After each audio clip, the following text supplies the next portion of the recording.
Primera Página y Javeriana Estéreo presentan Primera Página Radio.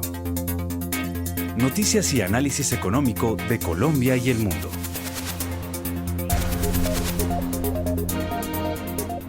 Buenos días para usted, un saludo muy especial a las personas que ya están en sintonía de Primera Página Radio a través de Javeriana Estéreo, a través de las diferentes redes sociales y vía streaming donde estamos en vivo a esta hora contándoles esta información económica de lo que pasa en Colombia, pero también a nivel internacional, donde sin duda los ojos están puestos en un tema que le hemos hecho mucho seguimiento aquí en Primera Página y que en las últimas horas estábamos pendientes ante la atención del mercado, y era el cese por 2 semanas, esta tregua de Estados Unidos contra Irán para poder poner fin a esta guerra que se cumple en Medio Oriente. Pero entre tanto también hay otros datos económicos allí que están jugando y que están concentrando la atención, y es que los participantes del mercado esperan ahora con interés el informe del índice de precios al consumidor de Estados Unidos del mes de marzo, que se va a publicar este viernes y que se espera que proporcione la primera indicación clara de este impacto del reciente aumento de los precios de la energía a raíz de la situación que se cumple en Medio Oriente. Los economistas prevén que la inflación general se haya acelerado mensualmente, impulsada principalmente por el aumento de los costos del combustible, lo que podría complicar las perspectivas de la política monetaria de la Reserva Federal, el Banco Central de los Estados Unidos. Lo cierto es que de momento se evita el peor de los escenarios que habría podido conllevar a que se agrave el conflicto y también a que esto se concentre mucho más en el tiempo. Algo muy negativo, por supuesto, para la economía mundial, que en este caso podría haberse visto abocada a entrar en una recesión. Solo ayer los índices de gestores de compra del sector de servicios de Europa del mes de marzo, los PMI que elabora el S&P Global, ya apuntaron a un potencial escenario de esta inflación o incluso también de recesión de continuar el conflicto de Oriente Medio por mucho más tiempo. Aunque la posibilidad de que la situación pueda volver a empeorar, pues se esperan picos puntuales de tensión en estos próximos días, dado el carácter impulsivo de las partes involucradas en las negociaciones y también ante esta distancia que les sigue separando, y que vamos a ver qué pasa durante estas 2 semanas de tregua y si esta tregua no termina de pronto rompiéndose. De momento los inversores están celebrando hoy este hecho de que se haya evitado el peor de los escenarios, incrementando su posición de mayor riesgo, lo que llevará a las bolsas y también a los mercados de bonos a experimentar un fuerte rally de alivio. Un rally que se verá favorecido por la fuerte caída del precio del petróleo. Ya vamos a hablar más adelante de cómo se está comportando, pero esta caída de ambos crudos de referencia, el WTI de Estados Unidos y también el Brent, caen más del 10% durante estas últimas horas, y esto ha situado esta madrugada por debajo de los $100 por barril el precio del petróleo a nivel internacional a raíz de esta tregua que, como les mencionaba, en las últimas horas el presidente Donald Trump publicó en Truth Social, su red social, poco después de las 6 de la tarde, que había accedido a aplazar estos ataques programados para el día de ayer por este ultimátum que se había dado, y esto básicamente se daba tras conversar con el primer ministro pakistaní Shehbaz Sharif y el mariscal de campo Asim Munir. La suspensión está condicionada, eso sí, a la apertura completa, inmediata y segura del estrecho de Hormuz por parte de Irán, y añadió el presidente de los Estados Unidos que esto, que además recibe una propuesta de 10 puntos proporcionada por Irán y que busca ser una base viable para las negociaciones que se van a llevar a cabo durante estas 2 semanas de tregua. Así están las cosas iniciando este miércoles 8 de abril ante esos recientes hechos que han pasado a nivel internacional y que, como siempre, los analizamos aquí con nuestros invitados. Nos acompaña a esta hora Carlos Enrique Reyes, experto en gerencia integral, estratégica de procesos financieros y administrativos. Muy buenos días. Bienvenido, don Carlos Enrique. Qué bueno tenerlo por acá este miércoles. No, viernes. Pensé que era viernes. Sí, usted siempre viene los viernes, pero hoy se adelantó en la semana para compartir con nosotros y especialmente para hablar un poco sobre lo que significa este cese al fuego, que pues da una relativa calma al mercado, pero lo que está claro ante las recientes declaraciones del presidente de los Estados Unidos es que aquí no se sabe realmente qué es lo que va a pasar. Sí, Kiara, muy buenos días. Un saludo a toda nuestra audiencia, aquí al equipo de producción, a los compañeros de panel. Sí, bueno, sin duda, pues siempre será una buena noticia, una pausa en cualquier conflicto bélico. Los anuncios hechos en la mañana de ayer y desde el lunes por parte del presidente Trump respecto a la posibilidad de borrar en una noche toda una civilización, pues eran Imagínese eso. anuncios muy dantescos. Eh, se, Como tú lo comentabas, entramos en una pausa de 2 semanas y desde el punto de vista económico pues se ha desatado la reacción normal y es una caída muy fuerte del petróleo. Está habiendo caída del 15, el 16% y una disparada muy importante de las bolsas, pues anoche Asia, hoy Europa y seguramente cuando abra Estados Unidos va a ser igual. Yo creo que aquí lo importante es que hay que ver cómo evolucionan estas 2 semanas. Y si bien, insisto, es una noticia positiva, creo que todavía no hay que cantar victoria total. Yo creo que son unas negociaciones nada fáciles. Son dos contrincantes bien complejos, bien difíciles. Y lo que dicen los expertos es, y lo vienen diciendo no de ayer, sino de tiempo atrás, en estos temas de petróleo, es que así se firmara hoy un acuerdo y nos pusiéramos de acuerdo en todo, hay un estrangulamiento muy grande de todo el mercado petrolero, hay mucho petróleo atrapado y atorado en la zona, que va a tomar tiempo normalizar esos flujos de petróleo, así se abra el estrecho. Y los efectos, como dicen, como se dice popularmente, como que el daño, por lo menos en buena parte, ya está hecho.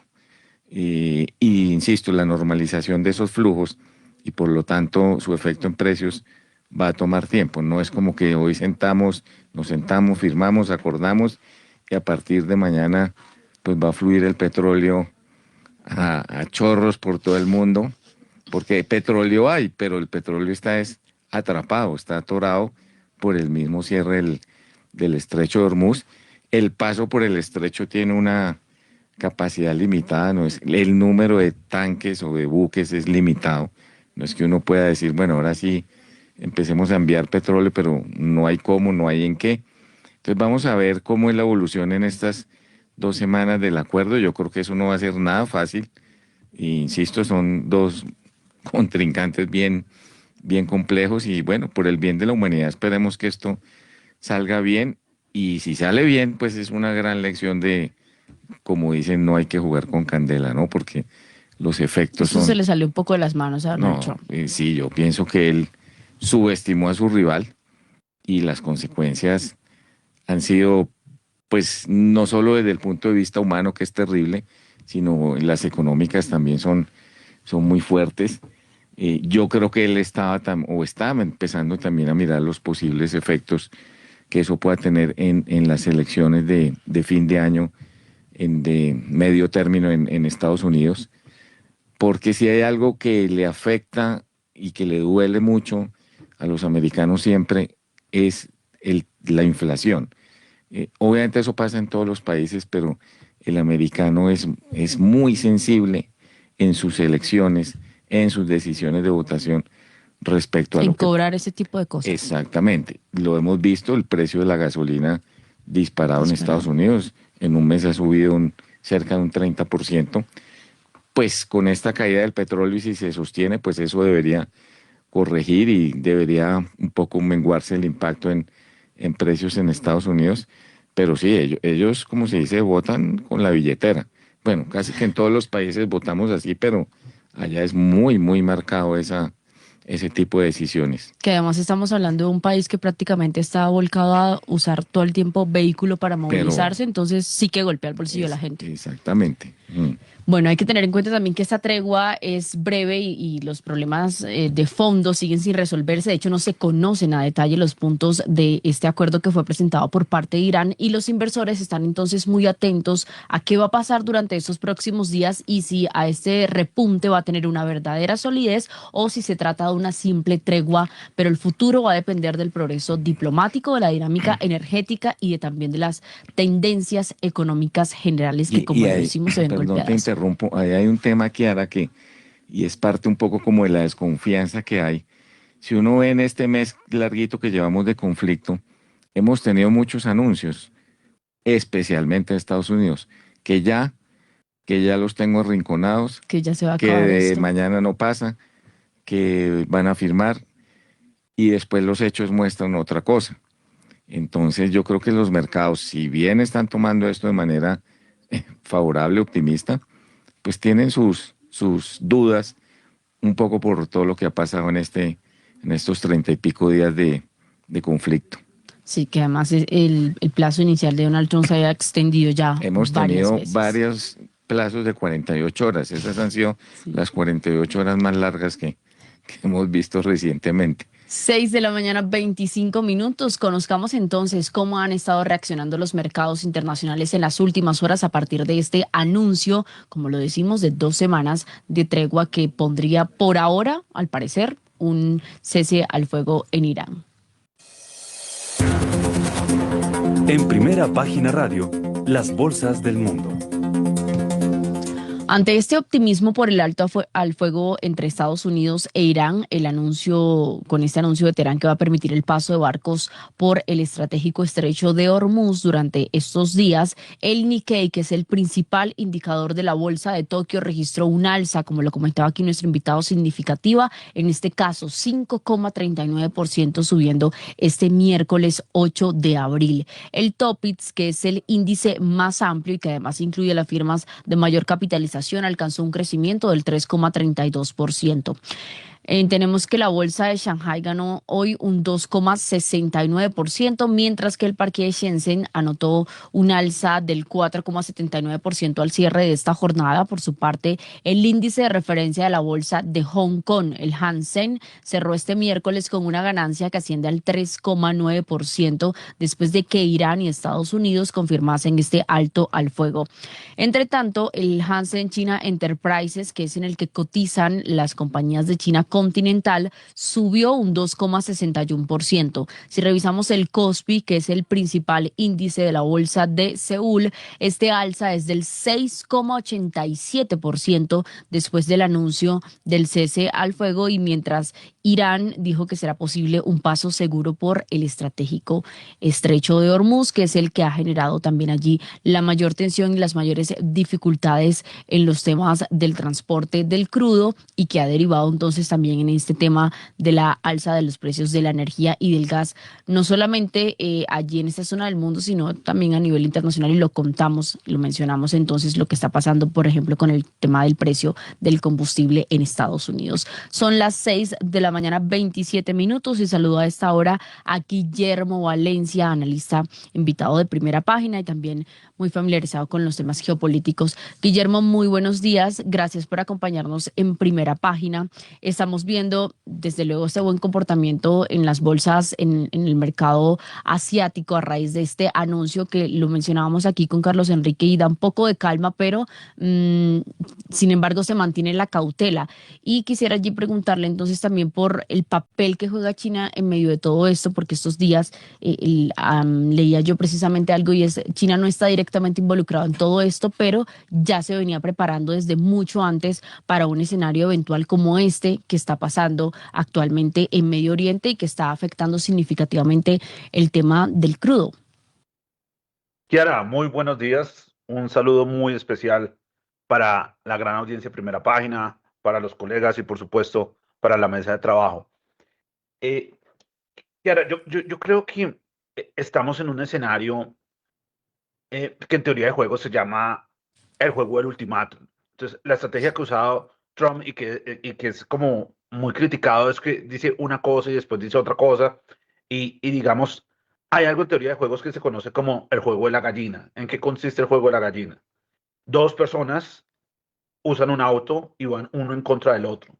La gallina es el primero que gira. Entonces, ese es un juego que existe, digamos que en la época de la adolescencia es totalmente racional, pero así se llama, el juego de la gallina. ¿Quién pierde? El primero que se mueve. Yo no quiero jugar ese juego con una persona que yo considero que está loca enfrente mío.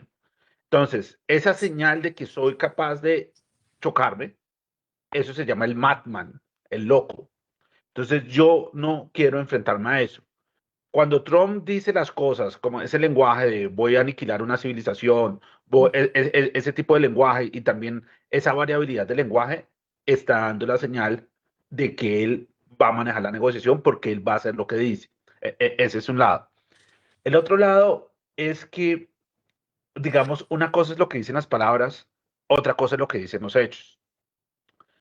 Irán es un subjuego, si seguimos con la manera de pensar o la lógica de pensamiento de la teoría de juegos, es un subjuego en un juego mucho más grande. Y ese juego más grande es como Kiara lo describía entre Estados Unidos y China. Ese es el pulso real, ese es el ajedrez real. China tiene una desventaja estructural y es que necesita de dos puntos de choque para tener energía, para tener petróleo. Y ese es uno, el estrecho de Hormuz, que se está viendo afectado, y otro, el estrecho de Malaca, que si pasa algo ahí, pues se quedó sin acceso a petróleo. El estrecho de Hormuz no afecta a todo el mundo. El estrecho de Hormuz afecta a Euroasia, China, Japón, India, Corea del Sur. A ellos los afecta tremendamente. A Estados Unidos no lo afecta porque él es independiente energéticamente. A Europa lo afectaría el canal de Suez, porque aún puede tener petróleo de Arabia Saudita por el Mar Rojo. Entonces, el problema grande está siendo para Euroasia. Ahora, China está preparado para eso desde hace rato. O sea, China ya vio esa fragilidad y esa es la razón por la que China se fue all in a la electricidad. Esa es la razón de las grandes hidroeléctricas, del uranio, del carbón, de todo lo que sea electricidad, de BYD, del parte solar. Entonces, la estrategia de China largo plazo para protegerse de estas disrupciones geopolíticas es la transición hacia la electricidad y para mí esa es la verdadera señal.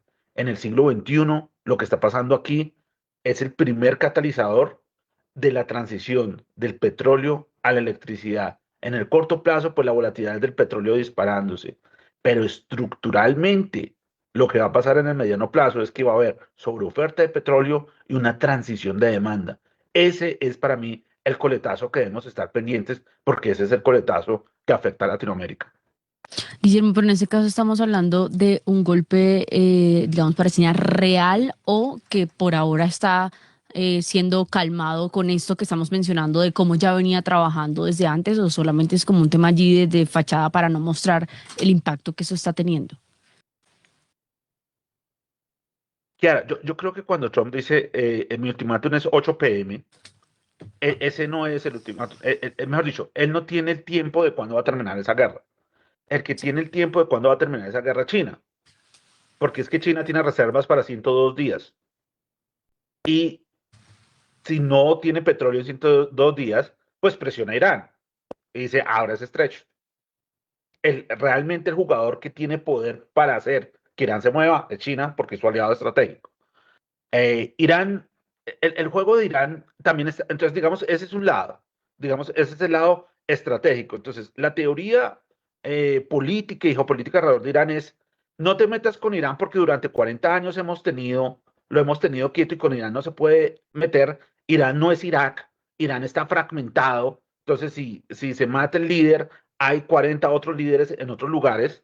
Irán tiene armas baratas, estos Shahed, que son estos drones de 20K, de $20,000, que supuestamente la teoría es necesito un Patriot de $4 millones para bajarlo, entonces eso es una guerra de desgaste que no tiene sentido, entonces todo el mundo es, no, te metas con Irán y dejemos que nos chantajee, ¿sí? Porque tenemos esa guerra de desgaste que nadie quiere entrar ahí. Eso cambia cuando en el campo de guerra entran nuevas tecnologías. Hay dos compañías que empiezan a mostrarse protagonistas con tecnología antidrones, con tecnología de ciberataques, con nuevas tecnologías de inteligencia artificial aplicada al campo de guerra. Compañía número uno, Palantir, compañía número dos, Anduril. Entonces, esas dos compañías, ¿qué está pasando? Aquí, el tema de la guerra con inteligencia artificial es muy importante porque cambia cómo se hace la guerra, pero también son las primeras compañías que tienen datos en tiempo real, en campo de un conflicto, de cómo se integran con otros sistemas de información. Y eso está pasando en este instante. Entonces, esta es una guerra con características muy diferentes y se están observando. China está observando lo que hace Estados Unidos, está dándole capacidades indirectas a Irán para contenerse. pero para Estados Unidos el objetivo es tomar control táctico sobre el estrecho de Hormuz, no derrocar el régimen, no es el tema de las bombas nucleares, es tener control sobre un shock point, porque eso en el ajedrez grande contra China es importante. Son las 6 de la mañana y 35 minutos. Hoy quiero felicitar a los hinchas de Millonarios. Siguen la tradición, que es no avanzar en la primera ronda Aquí tiene dos de hinchas. los certámenes internacionales. No, la Copa Cafán es lo de ellos. Sí, muy bien.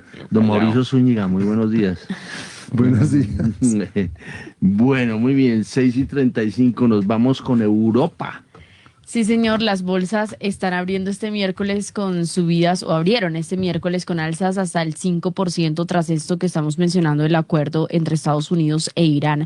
El dólar frente al euro se apreció un 0,72% y se cambió a 1,16 unidades, mientras que en la apertura del mercado la bolsa que más subió fue la de Frankfurt, un 5,34% en Alemania, le siguió la de España con el IBEX 35 en Madrid, que subió un 5%, en Milán 4,40%, la bolsa de Londres un 3,15% y la que menos sube, pero igual está por encima del 1%, es la de París con su principal indicador, el CAC 40. El Eurostoxx 50, que es el índice en el que cotizan las empresas europeas de mayor capitalización, logró un alcance del 4,79% durante este inicio de miércoles 8 de abril. 6:36. A ver, don Mauricio Zúñiga, Europa. Pues Héctor, con los buenos días para todo el equipo de producción, para los colegas aquí y para la gran audiencia de Primera Página. Pues un festín, como ya hablaba aquí mi colega Carlos Enrique, como habló Guillermo. Este festín, esperemos a ver cuánto va a durar.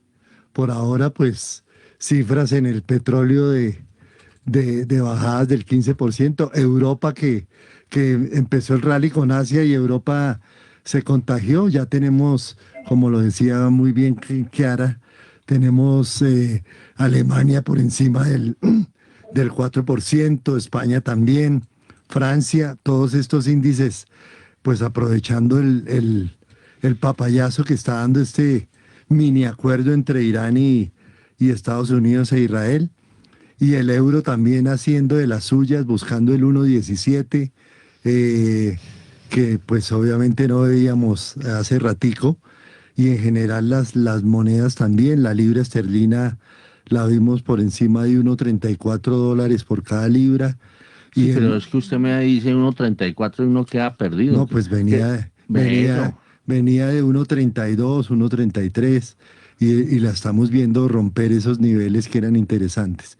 Igual eso, pasa 1.32, 1.33, ¿qué? dólares por libra esterlina. Ah, bueno, muy bien. Bueno. ¿Lo desconcentré? Sí. Me la mandó cambiada y me desconcentró. Entonces, eso es lo que vamos a ver el día de hoy. Ya pues las bolsas europeas ya creo que tienen un gran terreno ganado y esperemos pues de la apertura de este lado del océano, que también pinta fuerte y con un dólar debilitado, un DXY por debajo de 100, que tampoco veíamos hace rato. Entonces, eso es el panorama, Héctor. A ver, Carlos Enrique Reyes. No, en línea con lo que habíamos comentado temprano con Kiara. No, sigamos. Sí, los mercados absolutamente eufóricos y es como la reacción normal y va a ser general hoy. Y yo estoy bastante en línea con lo que dice Mauricio, hay que ver eso, qué tan permanente va a ser. Y lo otro, lo que usted decía, sí, anoche fue una noche de bastante masoquismo.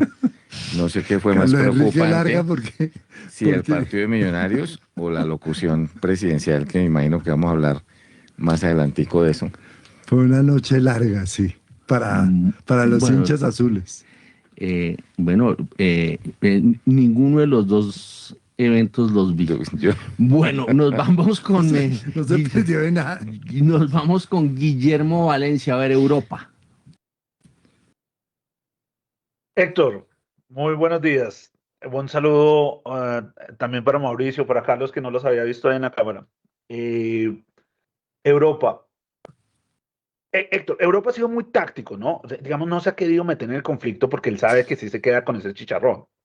O sea, sabe que si los Houthis bloquean en el Mar Rojo, que los Houthis, ¿qué son? Los Houthis son una proyección de Irán en la península arábiga en frontera con Arabia Saudita. ¿Dónde más tienen ellos? El Hezbollah, que ataca directamente a Israel. Son los proxies que ha tenido Irán durante mucho tiempo.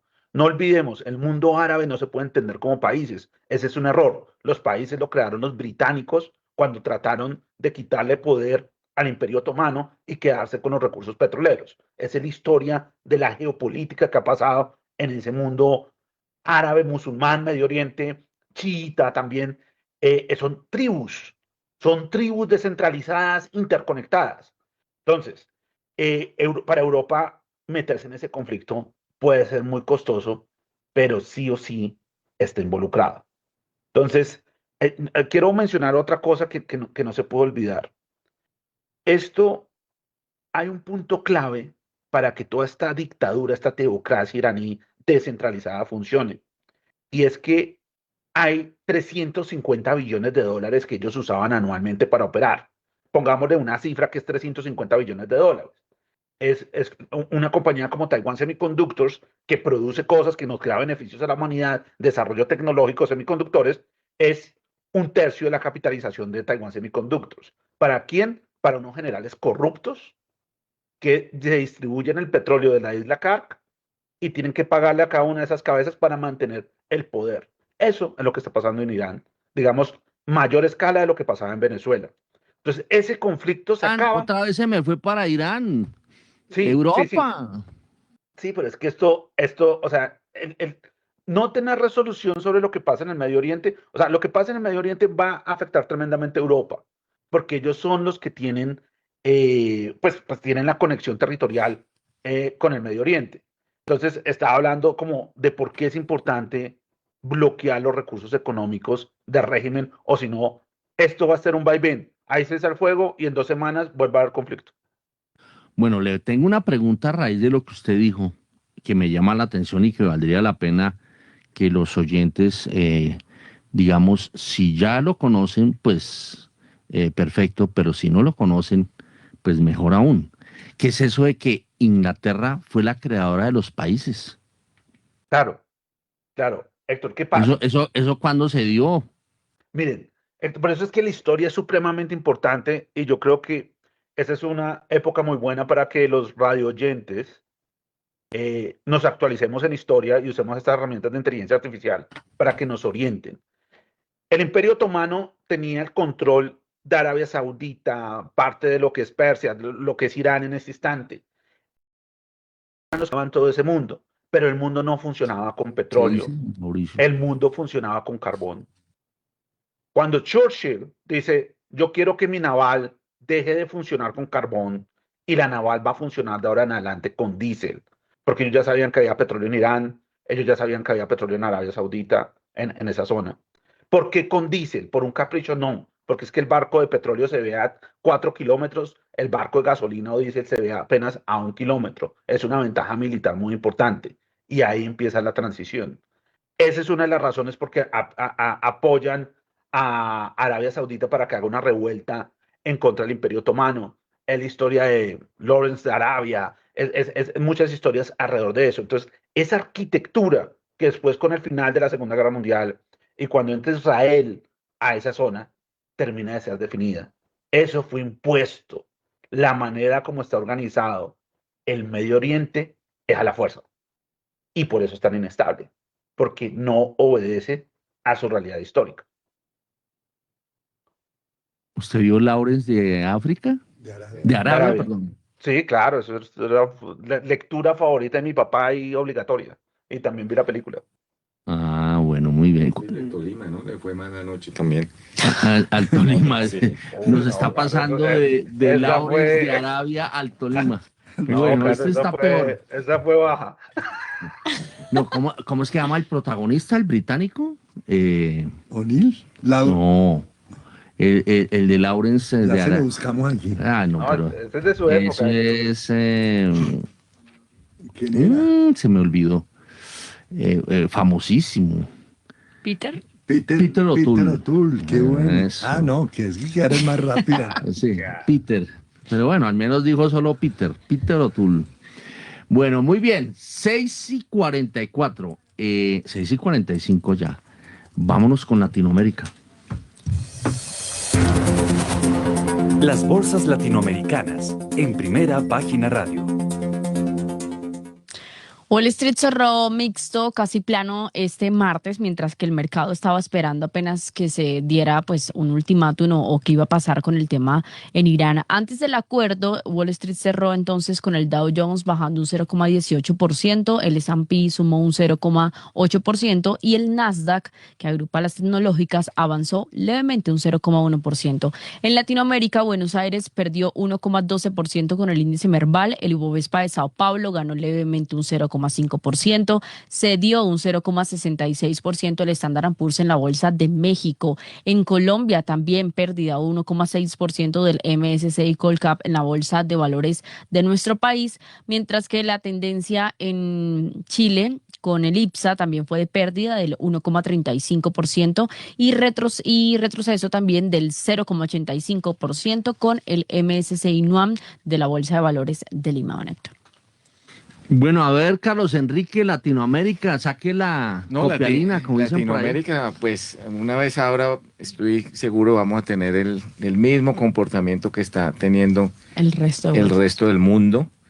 Y particularmente en las bolsas americanas, creo que cuando hay escenarios de guerra, siempre se genera una gran preocupación, que es un escenario muy complejo en economía, que es la famosa estanflación o la posibilidad de una estanflación, que un poco para explicarle a los oyentes, esto es un fenómeno de inflación y recesión al mismo tiempo, que no es normal, porque la teoría económica lo que dice es que épocas de alto crecimiento o buen crecimiento económico pueden estar acompañadas de inflación y épocas de bajo crecimiento económico deberían estar acompañadas de baja inflación.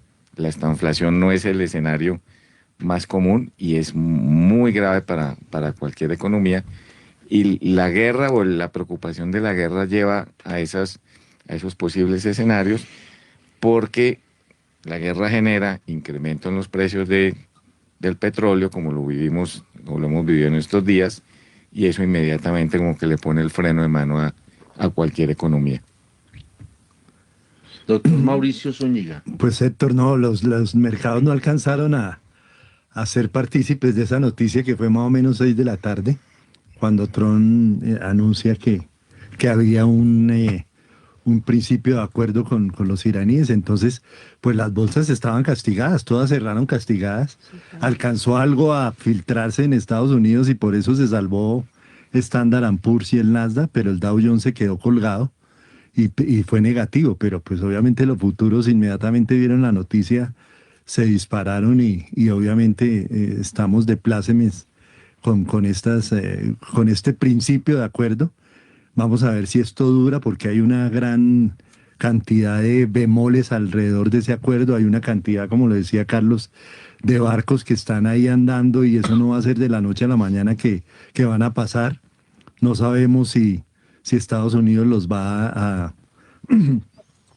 custodiar en su travesía por el estrecho de Hormuz y no sabemos también los detalles del acuerdo. Son 10 puntos que Irán le planteó a Trump que podemos desglosar más tarde. Y entonces en la letra pequeña es donde vamos a ver los acuerdos, qué tan fuertes y qué tan duraderos van a ser. Mientras tanto, pues todas las bolsas, tanto las latinoamericanas como las gringas, en sus jornadas normales estuvieron negativas o muy marginalmente positivas. Bueno, a ver, son las 6:49. Vámonos con Guillermo Valencia, aquí el vecindario. Héctor, yo creo que nunca, o sea, yo creo que desde 40 años no existía una coyuntura geopolítica tan favorable para Latinoamérica, tan favorable. O sea, esta es nuestra oportunidad para dejar el subdesarrollo. Esta es la oportunidad para volvernos como lo que le pasó a los tigres asiáticos. Esta es la oportunidad para crear la historia de Taiwán o de Corea. Pero necesitamos un reset. Necesitamos quitar nuestra fragilidad fiscal y necesitamos quitar nuestra fragilidad del discurso político que no produce tecnología. Mientras Latinoamérica no produzca tecnología, no se alinee a estas nuevas cadenas de valor, vamos a estar condenados al subdesarrollo y a la patria boba entre radicalización de derecha y de izquierda, que eso a ninguno va a traer progreso. Pero si somos pragmáticos y si nuestros líderes son conscientes de que esta oportunidad gigantesca, que es el cambio de modelo de producción y también de realidad geopolítica, porque nosotros no estamos en ese conflicto y nosotros somos claves en la nueva configuración de las cadenas de valor y tenemos una demografía que entre hispanos y latinos que sumamos Américas es casi 1 billón de personas.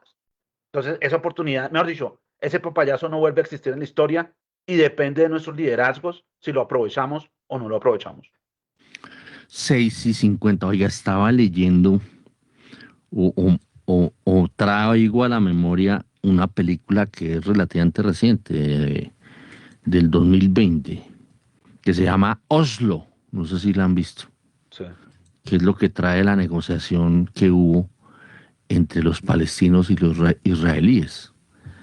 Y ahí lo que cuentan es que a los israelíes les tenían prohibido hablar con los palestinos.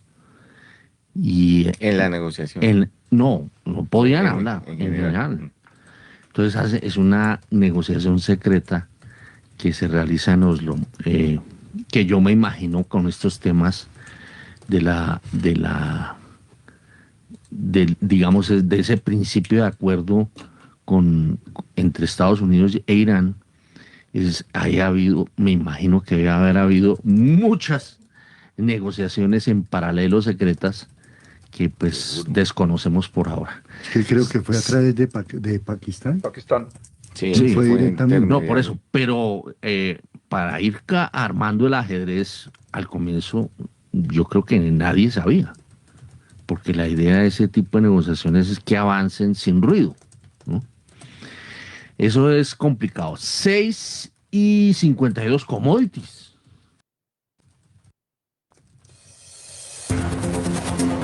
Los precios de los commodities en Primera Página Radio. Pues empecemos con el petróleo Brent, que está cayendo un 15,48%. En estos momentos el precio del barril es de $92.34, mientras que el WTI de Estados Unidos registra una caída mayor de 17,30% y el precio del barril es de $93.41. El gas natural baja un 4,40%, $2.74 por millón de BTU el gas, mientras que los metales, la variación es positiva de todos los principales metales que contamos aquí en Primera Página. El oro está registrando $4.798 la onza, alza del 1,91%. La plata está subiendo un 6% su precio. La onza en estos momentos cotiza en $77.33, mientras que el cobre sube un 3,39%. La libra está en $5.73.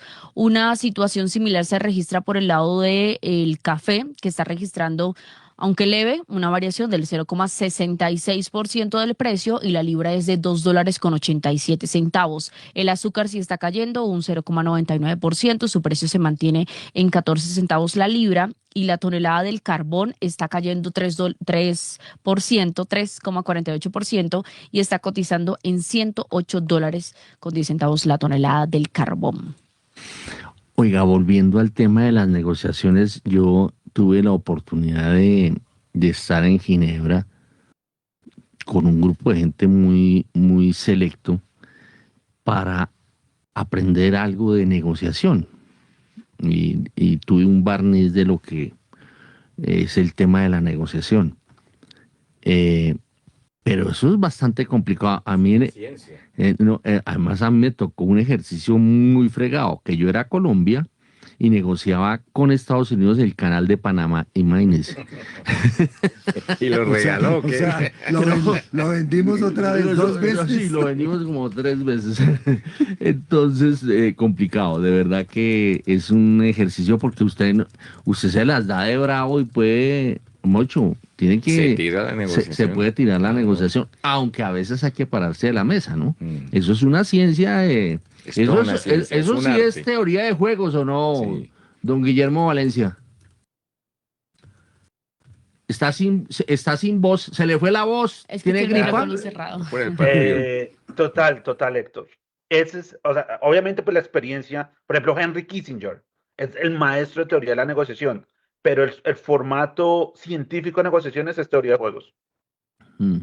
Exactamente. 6:55. Bueno, miremos commodities. Ahora sí, usted que quería hablar de petróleo, don Mauricio. No. Esperemos a Julián García, ¿no viene hoy? No se ha conectado. Sí, estamos pendientes que se No, conecte. claro. No creo que ya se conecte. No, pues del petróleo lo que ya sabemos todos realmente, inmediatamente después del anuncio, el petróleo increíblemente cómo cae en una forma, ¿En cuánto es que está? está en 95 algo, sí, El Bren está en 92 ya en dólares con 92, 52 centavos. imagínese. Caída del Pero estaba leyendo 15,30%. que hay, digamos, el sector financiero utiliza mucho los futuros. Realmente eso es lo que seguimos. Pero el verdadero precio del petróleo hay uno que se llama el Date Brent, que ese sí no lo hemos del El de contado. el real, sí, porque esto es para entregas El del posteriores. spot. Sí. Ese es el que realmente, pues, es el que marca la pauta y es el que rige las negociaciones. El resto nunca se cumple porque los futuros apenas van a vencerse, se liquidan. Pero realmente el precio del petróleo es el Day Brent, el Dated Brent, y ese es el que marca la pauta para las entregas próximas y las negociaciones. Ese también, obviamente, traté de buscarlo en las plataformas como nos gustan, al gratín, y, no, y no sé si encontré uno, pero está cayendo también bastante. O todo. Bueno, Entonces, lo aprovecho. El dólar gringo frente al resto de ¿cómo? monedas. el dólar gringo debilitado, obviamente, pues si estaba debilitado con conflicto, ahora 1.17. con este tema del arreglo, pues obviamente sigue. ¿El DXY en 1.17? No, el de XY ya va en 98, Ah. 98 algo. Y entonces, pues si estaba debilitado con guerra, pues ahora 98.7. en tiempos de paz, pues vamos a verlo. Y Colombia sí que no diga, eso no ha pasado nada aquí. Entonces, la tormenta pasó por encima nuestra. El dólar ni se inmutó, pues porque pues nuestro trader director de crédito público, pues obviamente tiene adormecido y anestesiado el dólar a punta de esas operaciones gigantescas que ya Primera Página nos ha ilustrado bastante. Entonces está anestesiado.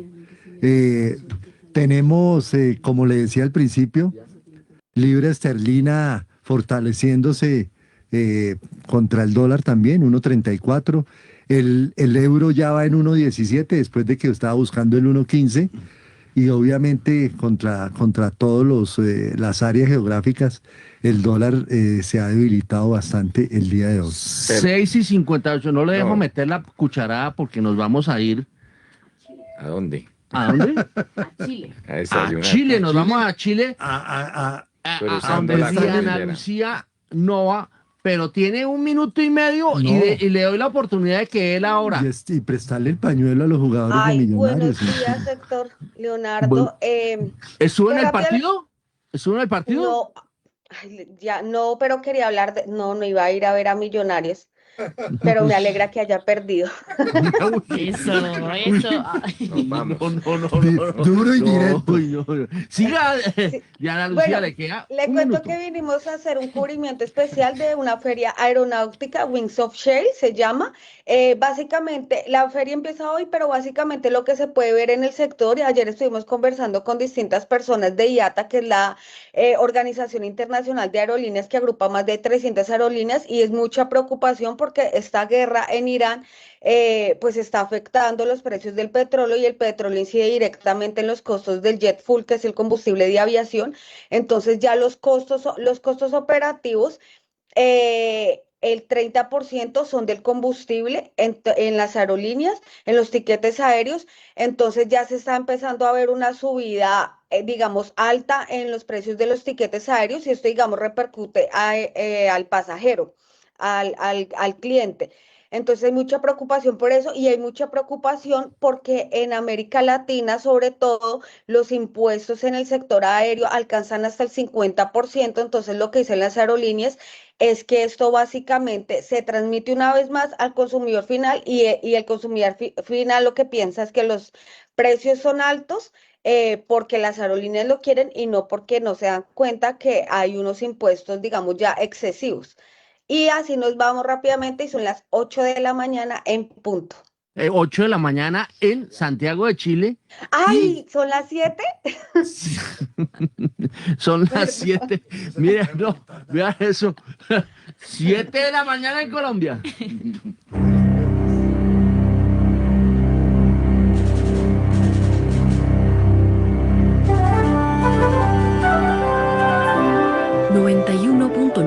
Javeriana Estéreo, Bogotá. HJKZ. Sin fronteras.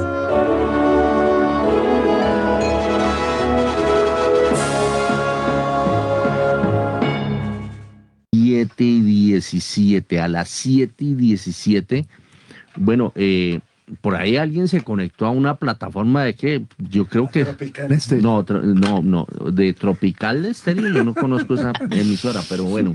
A ver, Kiara, regálenos el dato de en este momento, y a ver si usted recuerda cuando lo soltó hace unos minutos, el dato del petróleo, ¿en cuánto está?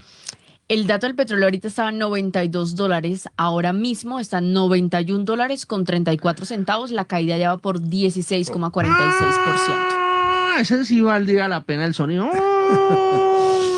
¿No? No se acuerda cuando uno veía esas películas, el comando aéreo, y entonces soltaban las bombas, ¿no? Y sonaban, ¿no? Sí, sí. Tenían un sonido Pero me parece que no era ese el sonido como el que con el usted viento. está Sí, claro, era. No, eso es como de ambulancia, ¿cierto? Ya. Bueno, ¿Dónde quemados? entonces. como Homero dice por acá. Como Homero Simpson. No, hay que búsquenme el sonido de Guillermo Valencia, que ese es el sonido propio de Guillermo Valencia, ¿no? Lo tenemos. A ver, eso.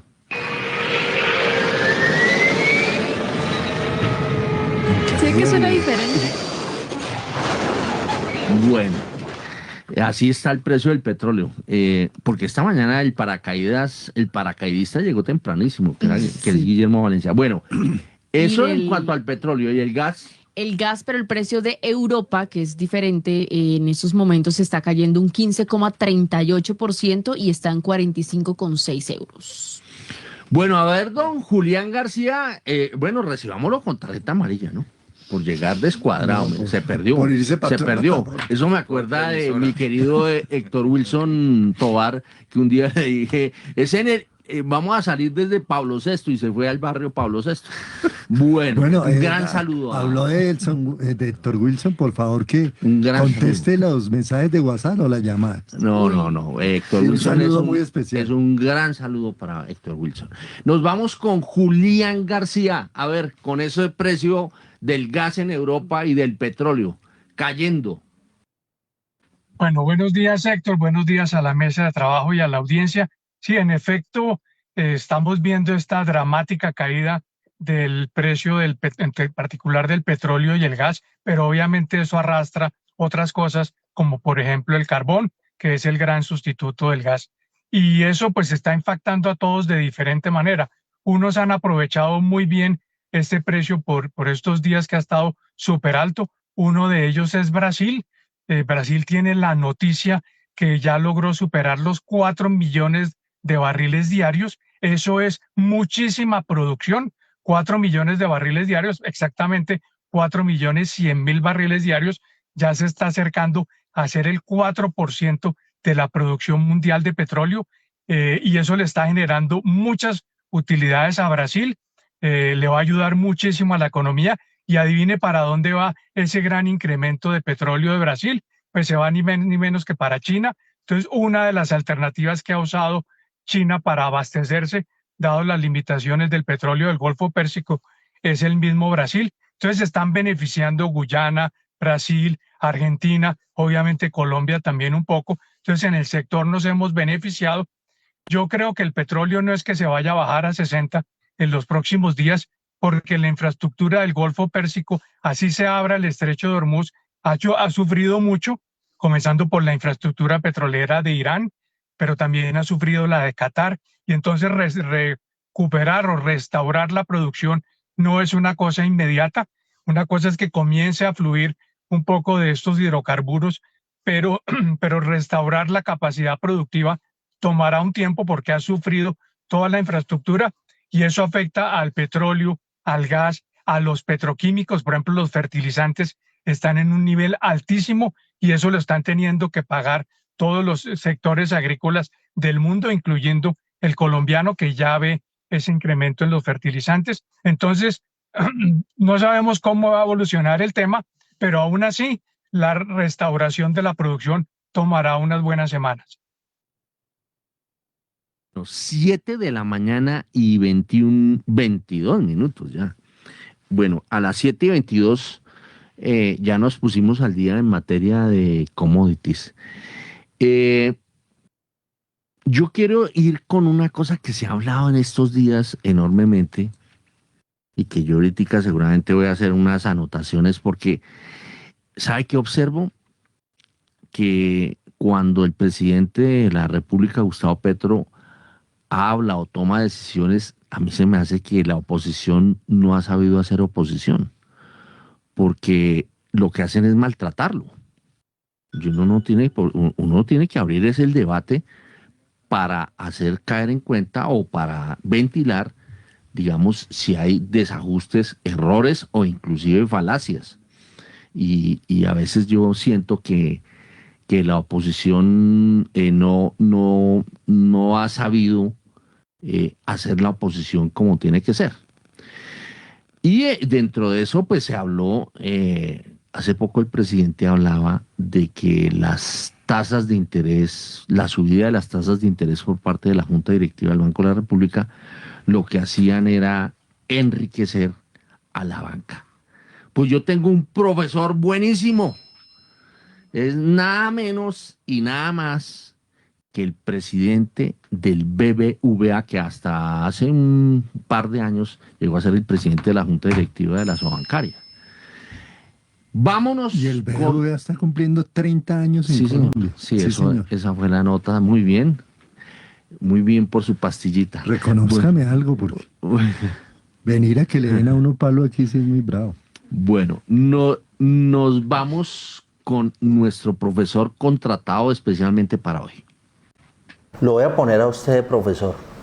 ¿Por qué no le explicamos a la persona a pie por qué unas altas tasas de interés ayudan a controlar la inflación y no es que favorezcan mucho a los bancos? Bueno, muy sencillo. No hay nada que empobrezca más a las personas que cuando hay altos niveles de inflación en un país. Si los precios de las cosas suben rápidamente, eso es lo que más empobrece a la gente.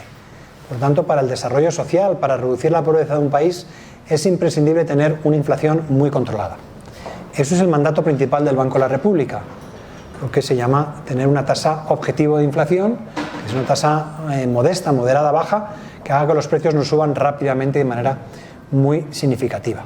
La herramienta que tiene el Banco de la República es la tasa de intervención. Esa tasa de intervención es importante porque hay muchos créditos que están básicamente indexados a esa tasa de intervención.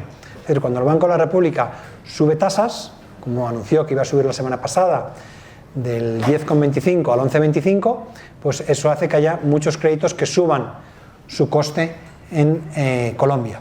Y al subir el coste de los créditos, eso hace que la actividad económica se ralentice. No se ralentiza de manera brusca, de manera rápida, de manera inmediata, pero sí hay una ralentización progresiva a medida que van subiendo los tipos de interés. Con esta subida de tipos de interés hay una ralentización económica de a poquito y con esa ralentización económica los precios vuelven a corregir a la baja. Por tanto, precios bajos son los que protegen a las clases medias y bajas de lo que más pobreza genera, que es la inflación, y el Banco de la República tiene una herramienta que es la subida de tasas. Desafortunadamente a los bancos no nos beneficia. ¿Por qué? Porque los bancos tenemos mucha cartera a tasa fija a largo plazo, muchas hipotecas a una tasa fija a largo plazo, muchas libranzas, muchos créditos consumo. Cuando suben los tipos de interés, el que tiene una hipoteca y una tasa X se le va a mantener durante los 10, 15, 20 años que le quedan de la hipoteca. Pero si suben los tipos de interés, nuestro coste de fondeo, nuestro coste de los CDTs va a ir subiendo y por tanto eso hace que nuestro negocio sea menos rentable. Tenemos menos rentabilidad por operación y por otro lado tenemos menos actividad crediticia porque al subir los tipos de interés la nueva facturación, la nueva actividad se ralentiza. Por tanto, menos actividad y menor rentabilidad de la actividad cuando suben los tipos de interés, y esto es lo que ocurrió hace 3 o 4 años y desafortunadamente es lo que posiblemente ocurrirá ahora que viene otra vez en un periodo de tipos de intereses altos. ¿No será que ese problema fiscal está ayudando también a subir las tasas de interés? Bueno, ahí ya entrábamos con otro tema que pues se me hizo muy interesante, el tema de las tasas de interés. ¿Usted qué iba a anotar? No, Héctor, es que pues es muy acertada la afirmación y estuve revisando cómo ha sido o cómo fue el comportamiento de las utilidades de los bancos durante ese proceso de incremento de tasas de República. El piso en tasa de intervención lo tuvimos en el 1.75, que fue en septiembre del 2020. Eso fue hace harto, ¿no? 2020. Cuando la tasa de intervención está en 1.75. Empieza plena pandemia. Empieza ese incremento que nos llevó hasta el 13.25, que eso fue una subida muy fuerte, que fue en junio del 23, o sea, estamos hablando más o menos entre el 20 y el 24. 4 años. Y usted ve el comportamiento de las utilidades de los bancos en esos años, y entre el 21 y el 22 suben el 2.6%, eso no es nada. Entre el 22 y el 23 caen un 38%. Entre el 23 y el 24 suben el 1.7%.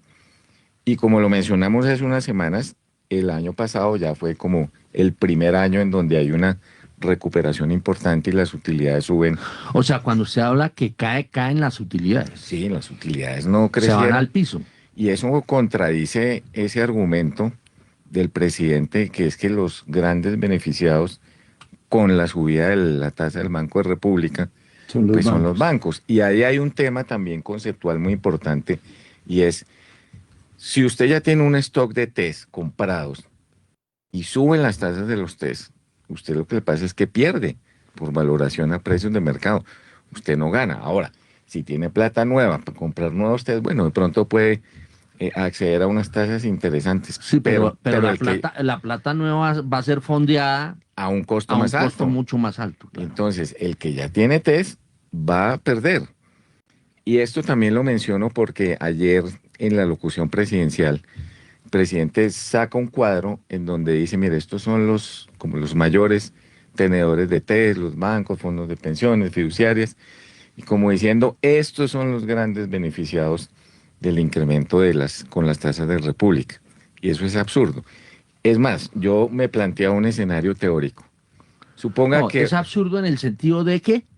Que no es así. Que no es así. Los números no muestran eso, la evidencia no muestra eso. Y yo me planteo un escenario teórico que obviamente no va a pasar, pero a veces esos escenarios ilustran bien las cosas. Suponga usted que todos esos tenedores de TES, fondos de pensiones, bancos, le dicen al gobierno, bueno, tranquilo. Bueno, con una cosa, los que son tenedores, los fondos de pensiones que son tenedores, el que al final se beneficiaría si eso se fuese, sería el aportante, claro, el ahorrador, sí señor. Claro. Pero pues, no ese es el caso. No, entonces, suponga usted que los bancos dicen, le compran la tesis al presidente, o los tenedores de tesis dicen, bueno, listo, presidente, como usted dice que nosotros somos los beneficiados con eso, no vamos a volver a comprar TES, tranquilo, no se estrese. Usted sabe a dónde se iría la tasa de deuda pública. Y esto para concluir es, afortunadamente están todos esos compradores, que son los que le dan oxígeno a la deuda pública, fondos de pensiones, bancos, fiduciarias. Gracias a Dios existen, porque si no, pues, un mercado sin compradores, la tasa se va a las nubes.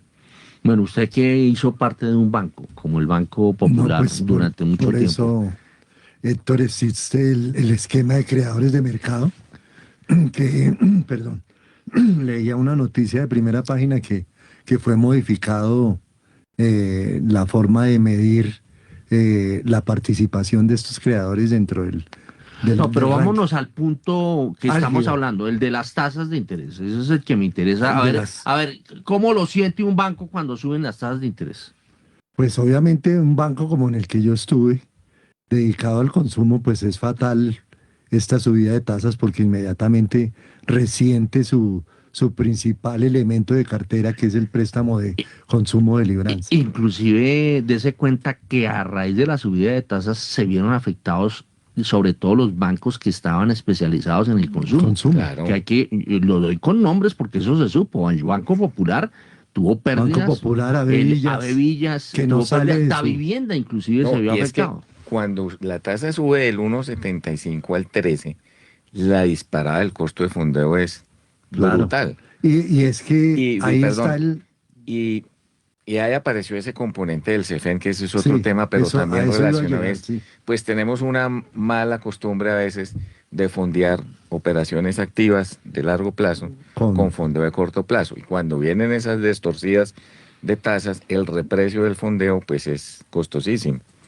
Y eso sucedió. Eso pasó, Los bancos, claro. pues obviamente en este país es difícil hacer lo que habla Carlos Enrique, de machar la cartera a largo plazo con unas captaciones a largo plazo, porque es muy complicado una libranza de 7, 10 años, fondearla con un CDT al mismo plazo. Entonces, los bancos pues siempre están colgados con ese GAT.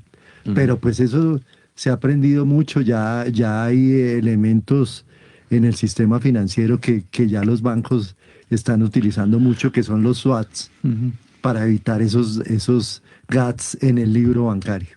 Bueno, y otra cosa que no se comenta mucho es que cuando se suben las tasas de interés y las personas, por ejemplo, porque hay tasas de interés que están, no solamente, hay algunas que están fijas, pero hay otras que están al vaivén.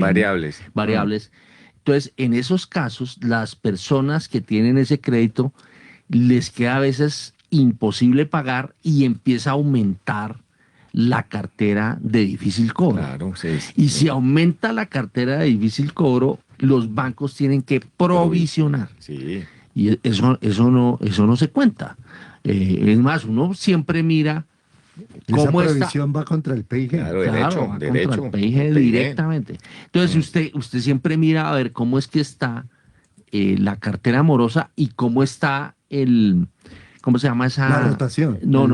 Lo que respalda el provisión. índice. ¿El indicador de cartera vencida? No, una cosa es el indicador de cartera ¿De y morosidad? con el que se respaldan esas deudas. el patrimonio técnico. No, ese se llama el índice. A ver O si la cobertura. el de la cobertura, Sí, ¿cómo sí. se llama ese? El indicador de cobertura de cartera vencida. De cartera vencida. Sí. Entonces ese Que es indicador, distinto al indicador de cartera ese vencida. indicador de cartera de cobertura tiene que subirse Sí. y por consiguiente va a haber muchas menos utilidades por parte de los bancos. O sea, por donde se le mire es malo, pero lo tiene que hacer el Banco de la República. Y a propósito de eso, Primera Página se hizo un informe que tiene que ver con la postura del presidente Gustavo Petro, que ha sido muy crítico de la Junta, y pues tan crítico ha sido el gobierno que tomó la decisión, o más bien hizo el anuncio, porque eso no se ha formalizado, de que no iba a regresar a la Junta Directiva del Banco de la República. ¿Qué encontró el informe de Primera Página? Pues dice así, don Héctor: boicot a la Junta, un asunto de facto. Bloqueo anunciado por el ministro Ávila al Ban República no lo prevé la Constitución y Petro lo avala, pese a que el M19, su ADN político, en la discusión de la Carta del 91 excluía a Hacienda de la Junta del emisor. Total independencia y autonomía del Banco de la República y su junta directiva perseguía en 1991 la Alianza Democrática M19, que tenía algo más de la tercera parte de la Asamblea Constituyente de entonces, contando con la participación indígena, el EPL y la UP, en cabeza de Aida Bella, hoy secretaria general del Pacto Histórico, el partido del presidente Petro. El M-19, del que el jefe de Estado emanó como guerrillero y luego como político, iba más allá en su propuesta. Solo permitía que el gobierno escogiera apenas 3 miembros de la Junta del emisor. 2 los designaría la Constituyente, uno la Corte Suprema y otro el Consejo de Estado. Sus miembros elegirían al gerente general del banco. Por ningún lado aparecía el ministro de Hacienda y menos como presidente de su junta. La iniciativa era firmada, entre otros, por Antonio Navarro, uno de los presidentes de la Asamblea, los exguerrilleros Álvaro Leiva Durán, Oti Patiño y Rosenberg Pavón. Los guerrilleros son solamente Oti Patiño, y ahí hay un error. Oti Patiño y Rosenberg Pavón, porque Álvaro Leiva fue ministro, inclusive fue ministro de Minas hace unos años y ahora es ministro de... Fue canciller. Fue canciller de este gobierno. Rosenberg Pavón, que fue el líder de la toma de la embajada. De la embajada. El comandante 1. Exacto. Angelino Garzón, Carlos Osa, María Teresa Garcés y el técnico de fútbol Francisco Maturana. Como lo dijo Primera Página, tanto el MIN Hacienda Ávila, ya en la actualidad, como el primer mandatario podrían incurrir en faltas disciplinarias si cumplen su veto. Para entendidos, esta acción de facto, ajena a la carta, mal leída afuera, porque se convertiría en la semilla de una tiranía que podría desacreditar un proceso democrático y participativo, ejemplo para el mundo, que comenzó con la Constitución del 91 y que germina con la llegada en 2022 de un exguerrillero al poder presidencial.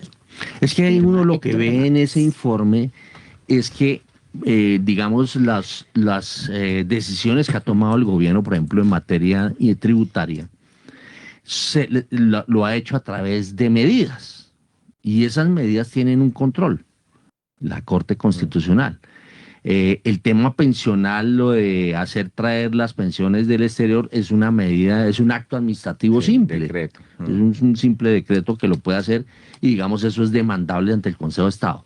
Lo complicado de esto, del anuncio, porque es anuncio, todavía no se ha formalizado, de que el ministro de Hacienda no va a asistir a la Junta del Banco de la República, hay un problema. Y es que la legalidad dice que si no está el ministro, que es el presidente de la Junta, no puede haber Junta. Entonces lo que... que no hay clase, entonces...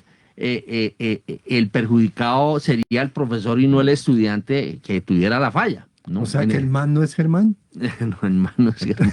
Pero venga, yo le hago una pregunta. Entonces, no, espéreme y termino. Entonces, si él no puede, si no asiste, es una jugada, es un golpe constitucional. O sea, es un golpe al desempeño de la Junta. Porque si la Junta no puede sesionar, pues no puede tomar medidas. O sea, luego todo su equipo, todo el andamiaje del banco se queda paralizado porque no puede adoptar las medidas. Y lo irónico es 2 cosas. Una, que el M-19 quería una junta todavía más independiente de la que hay hoy en día. Y el otro agravante de hoy es que el presidente de la República ha elegido a 3 codirectores más el ministro de Hacienda, es decir, que tendría la mayoría, ¿sí? Y bueno, entonces fue que escogió mal, porque si la mayoría hoy en día en la Junta no le funciona, es porque no supo escoger, pero no, inclusive en la Constitución dice que los codirectores que lleguen ahí van a velar por los intereses de la nación.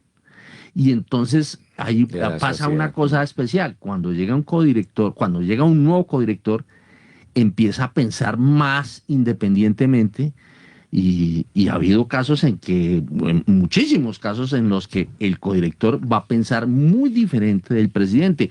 Y ya se está dando en esta junta. Inclusive Laura Moisá no ha estado con la postura del ministro de Hacienda de bajar en 50 básicos, sino ha pedido estabilidad. Y la otra es Olga Lucía Acosta, que también fue nombrada por este gobierno, que dice que hay que subir las tasas de interés.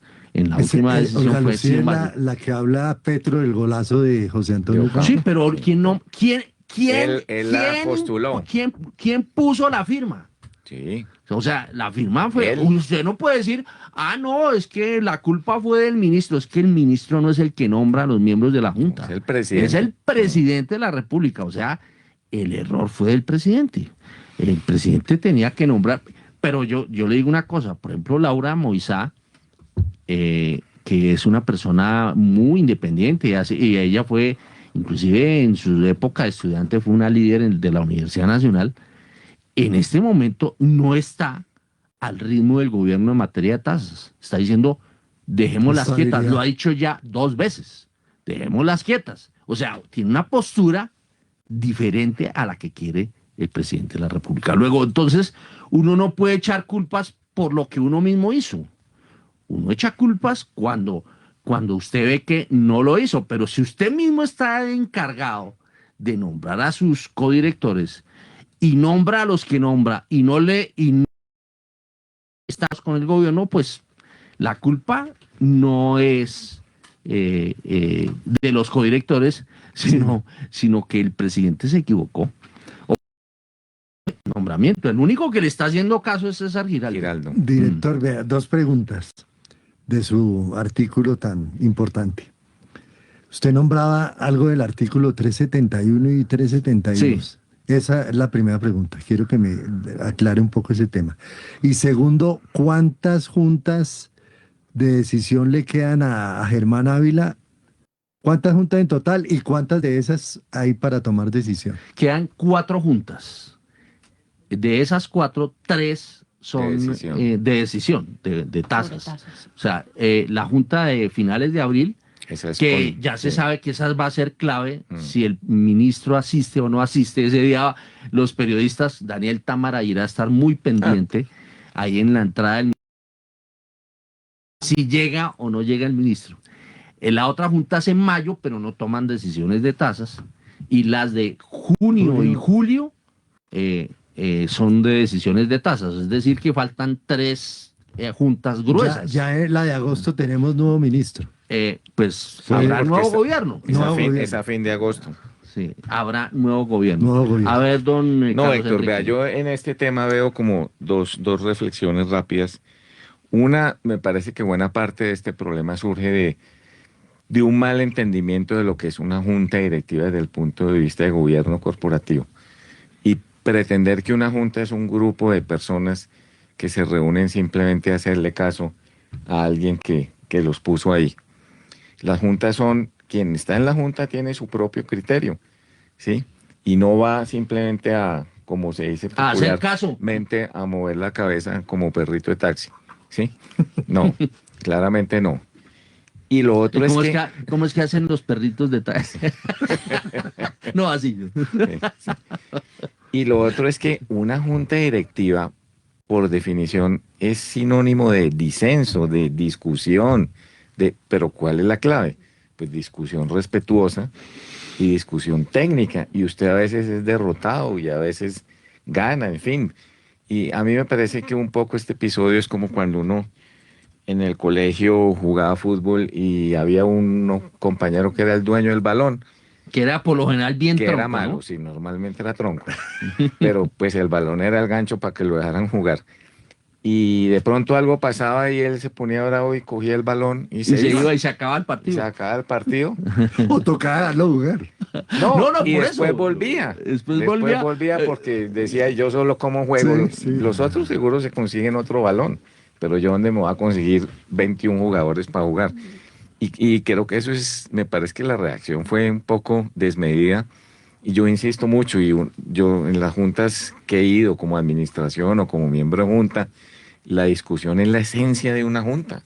Y eso es lo que fortalece y enriquece una junta directiva. Oiga, y lo valioso de esa constitución del 91 fue que fue la que en realidad le dio piso a la sociedad colombiana para que personas de pensamiento de izquierda pudiesen llegar al poder, que fue lo que pasó con el presidente Gustavo Petro.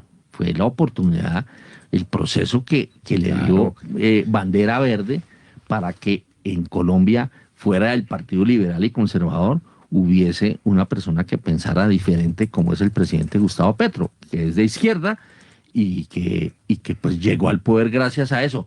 Y ahora, bueno, lo han hecho todos los presidentes, ¿no? Todos los presidentes han denigrado de la Constitución, en una Constitución en donde un grupo que estaba al margen de la ley, que era el M19, el EPL estuvo ahí, estuvo el AUP, y estuvo obviamente el Partido Liberal y Conservador.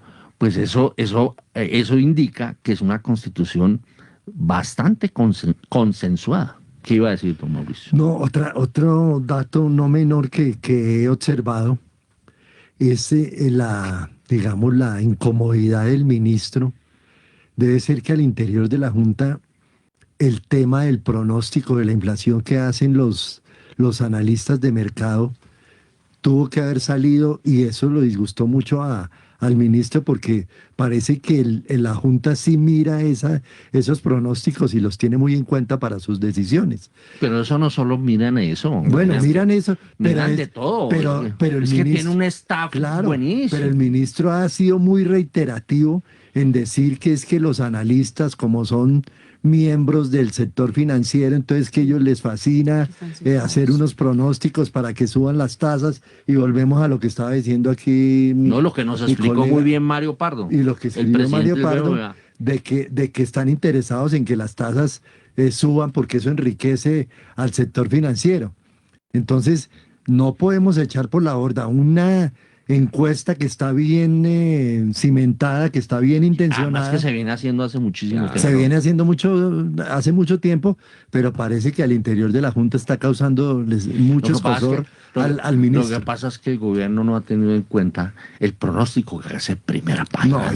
Mañana sale nuestro pronóstico, ¿no? Que es el más acertado. Y aquí hay otro tema que uno observa con preocupación, y es, a raíz de todo este episodio, a mí me da la impresión que el gobierno está vendiendo una idea, y es que la Junta es responsable de todo lo que pasa en la economía, y eso no es cierto. Obviamente tiene un instrumento de política monetaria muy importante y muy poderoso, que es la tasa, pero la Junta no ejecuta la política fiscal, la Junta no es la responsable de la redistribución del ingreso, de muchos otros temas, que son, entre otras. Y el gerente del banco en varias ruedas de prensa dijo muy acertadamente, ojo que las tasas de los TES vienen subiendo desde antes de los incrementos de la Junta del Banco. Pero pareciera, y creo que es la idea que quieren vender, no, todo es la Junta. Es que hay problemas, hay veces en la vida cuando uno le encuentra culpable a todo el mundo y uno no es el culpable, pues algo está pasando, ¿no? Pero yo quiero que sea Daniel Támara, quien es nuestro reportero, quien ha estado muy pendiente del tema macroeconómico, del tema de tasas, que nos diga cuál es su visión con relación a esto de la capada del ministro de Hacienda en la Junta, o sea, de su inasistencia a la Junta. ¿Cuál es su pronóstico? El próximo 30 de abril ¿va a ir el ministro de Hacienda, Germán Ávila, a la Junta? ¿Sí o no? A ver, pongámosla aquí contra la pared ante los televidentes y oyentes.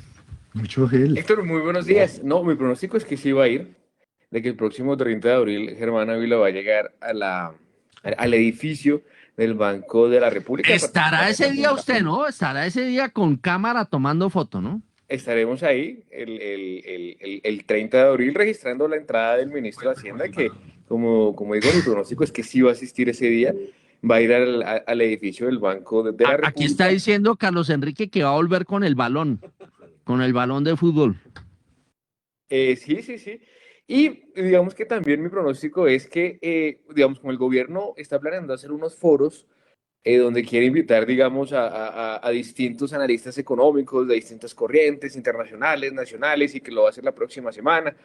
Entonces, mi pronóstico es que como va a llegar a la Junta del Banco, y según, digamos, lo que ha dicho, lo que ha dado a entender el gerente del Banco de la República, lo vimos también ayer en las minutas, es que posiblemente haya un nuevo incremento en las tasas de interés, pero ese incremento sea de menor magnitud. Es decir, ya la Junta muy seguramente no va a hacer un nuevo apretón de 100 puntos básicos como se lo hizo en marzo y en enero, y entonces el gobierno ahí podría decir que hay una victoria, entre comillas, política, al haber presionado a la Junta del Banco y que hayan hecho un apretón de menor magnitud, porque eso es lo que seguramente se va a encontrar Germán Ávila, con una Junta de que no va a discutir un incremento de 100 puntos básicos, sino uno de pronto de 50, 25 puntos básicos. Entonces, ese es como el pronóstico. Va el ministro de Hacienda y al final, digamos que va a terminar con un, digamos, sabor menos agridulce cuando la tasa no le suba en 100 básicos, sino le suba, digamos, un poquito menos. Bueno, y hablando de inflación, que va a salir el dato mañana, el dato oficial de marzo, lo va a revelar el DANE. ¿Usted ya tiene datos de inflación o no? Las encuestas salen en el transcurso de esta mañana. Ah, bueno. Entonces, pero ¿cómo está pintando la cosa? No me dé el dato exacto, pero ¿cómo es? Sí. Es que se va a acelerar, o que se aceleró más bien. En marzo se aceleró. Recordemos que la inflación anual estaba en 5,29%. Los analistas más o menos ubican sus pronósticos para marzo en un rango entre el 5,4% y el 5,5%, es decir, acelerándose frente al dato observado en febrero. Uh-huh. Bueno, ¿ustedes cómo están viendo la inflación? No, yo la inflación la estoy viendo como en línea de lo que decía Támara, para arriba. Creo que vamos a empezar a ver los efectos que hemos hablado aquí de los fertilizantes. Si bien hoy los mercados están aflojando, pero como hemos hablado, el daño ya de alguna manera está hecho. La gasolina, etcétera, etcétera. Sigue el tema del salario mínimo y creo que es para arriba, por lo menos en la lectura de abril. Primera Página revelará hoy las encuestas con el mercado. Nosotros también somos culpables porque hacemos una encuesta con el mercado. Pero Primera Página mañana, entre las 9 y las 10 de la mañana, sacará su propio pronóstico sobre inflación de alimentos y sobre inflación total. ¿Usted iba a decir algo? No, usted me estaba preguntando que cómo veía la inflación para el mes. Bueno, a ver. Yo creo que vamos a tener una inflación por encima del 5. Usted hace así, ¿no? Moja el dedo y mira a ver por dónde va el viento para pronosticarlo. O tiene patica de conejo. Bueno. ¿Cuál es su modelo? No, eso... Secreto. No, pero no es una pincelada. La estrategia ganadora no se comenta. No, hay unas cosas que uno, por ejemplo, a mí me llaman la atención. Hay ciertos productos que son muy inflacionarios o deflacionarios. Por ejemplo, aunque dejó de tener el peso en la canasta familiar grande que tenía la papa, si se pega una trepada, eso inmediatamente le pega a la inflación. Y si se pega una descolgada también. O sea, hay productos que usted empieza a darse cuenta que son muy importantes, ¿no? Por ejemplo, la energía. La energía es un elemento. Es un, como se llama, indicadores anticipados. Predictivos, sí. Bueno, don Daniel Támara, a mí alguien me dijo, no sé por qué, que usted le va a tocar hacer como Edgar Layton, ese resumen ejecutivo que hace Edgar Layton, pero en materia de renta fija. A ver, despáchese con la renta fija que usted todos los días está monitoreando y que es buenísimo ese monitoreo. Así es, Héctor. Pues en materia de renta fija hay que destacar que ayer hubo subasta de ese corto plazo. Nuevamente la tasa de interés cortó por encima del 3,6%. Se tuvo una ligera reducción de 4 puntos básicos, pero sigue siendo máximos históricos. El gobierno sigue fondeando un año en máximos históricos, si bien ayer pudo, digamos, adjudicar todo lo que había ofertado, que eran los 900.000 millones de pesos. La tasa de interés sigue estando en máximos históricos de 13,6%. En otras noticias también del mercado de deuda, que digamos... Siga avanzando, antes de que siga avanzando con el tema de la deuda, eso también ayuda, la trepada de las tasas de los TES también ayuda a subir, a encarecer todo y a hacer un problema. O sea, al final del día, el banco, perdón, el gobierno, si las tasas se suben, está ayudando a contener la inflación, todo. a encarecer, no, a encarecer no, a que haya apretón y a que Sí, a porque que es el crédito, es una tasa de o sea, referencia. está haciendo le está haciendo Le la está segunda haciendo- al Banco de la República. Le está haciendo la segunda, sí. ¿O no, don Daniel Tamara? Ahí lo veo con mirada de... Así De es, poco. Héctor, porque si digamos calculamos la diferencia entre las tasas a las que se está fondeando el gobierno en test corto plazo y la tasa de política monetaria actual, la diferencia es de 240 puntos básicos. Uy, imagínese, o sea, está 240 encima el gobierno pagando esa tasa. Y de un año. Ajá. Pero hay una diferencia ahí, Héctor. Transmite inmediatamente a todos los agentes. La de política monetaria dura un poco en asumirse, pero la del gobierno sí es inmediata a todo el sector de la economía. Inclusive chupa, porque si esas tasas, si están pagando esa tasa alta, pues no se va a poner a buscar cartera para complicarse la vida del banco, ¿o no? Sí, claro. Eso genera como un incentivo a no colocar, Sí, sino a no prestar. A no prestar, sino me voy más bien en un papel, lo compro y Sí. lo guardo aquí en el cajón. Desincentiva la, Sí, la- la- desincentiva la colocación de comercial. crédito. Y eso es grave. Bueno, sigamos con don Daniel Tamara. Héctor, digamos, está esta noticia, si bien propiamente no tiene que ver con el mercado de deuda, sí va a tener un impacto, es que ayer se radicó el anteproyecto del presupuesto general de la Nación para 2027 y el monto, digamos, que entidades que hacen parte del presupuesto es de casi 600 billones de pesos. En concreto es 598,2 billones de pesos, lo que implicaría un crecimiento de casi 10% frente al monto aprobado para 2025, que como sabemos es del orden de 547 billones de pesos. En el ejercicio que hizo Primera Página, los mayores asignaciones presupuestales para el próximo año serían en educación y salud. En el caso de educación recibiría un presupuesto de 91,6 billones de pesos. Salud 3 billones de pesos, defensa y policía tendría una asignación de 70 billones de pesos, trabajo tendría una asignación de 64,3 billones de pesos y el top 5 lo cerraría transporte con una asignación del orden de 37,5 billones de pesos. El servicio de deuda de Colombia para el próximo año crecería cerca de 24%, llegando a un máximo de 124,54 billones de pesos de servicio de deuda y este crecimiento estaría jalonado, digamos, exclusivamente por el comportamiento al alza interna, es decir, lo que tiene que pagar el gobierno en tema de amortizaciones e intereses con lo que se fondea en TES. El próximo año el gobierno tendría que pagar cerca de 90,9 billones de pesos, 91 billones de pesos, digamos, para redondearlo, cuando este año el estimativo es que tiene que pagar 62 billones de pesos. En cambio, el servicio de deuda externa sí bajaría levemente, pero bajaría de 38 billones de pesos a 34 billones de pesos, sector. Entonces, así pinta el presupuesto de la Nación para el próximo año. Recordemos que este es como el anteproyecto, no quiere decir de que sea el monto definitivo, porque ese se conocerá hasta el 29 de julio, cuando el gobierno radique el proyecto del presupuesto para el próximo año. Aquí está diciéndome Mauricio Zúñiga que si es que usted hoy tiene una comida oficial con sus suegros. ¿Y eso?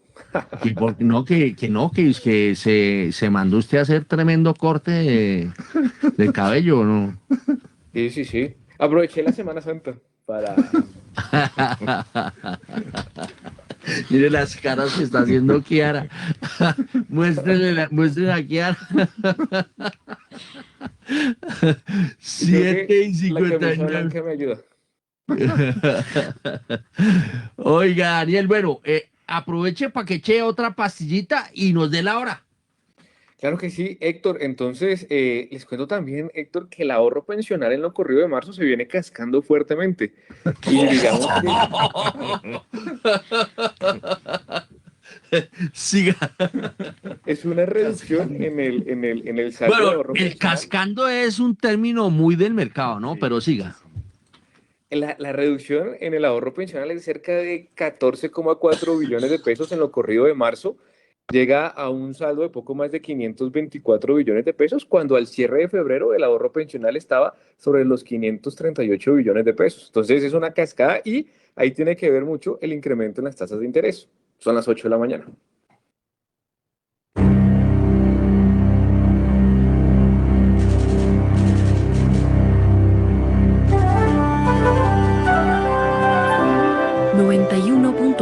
Javeriana Estéreo, Bogotá. HJKZ. Sin fronteras.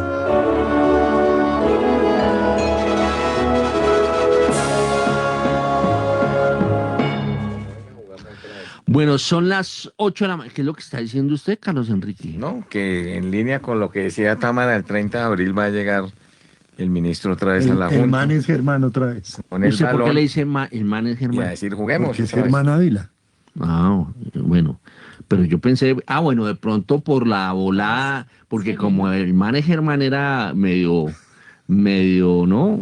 Vagoncio me imagino que no le gusta ir a clase, pues al ministro no quiere ir a la clase de macroeconomía que debe tener en la Junta.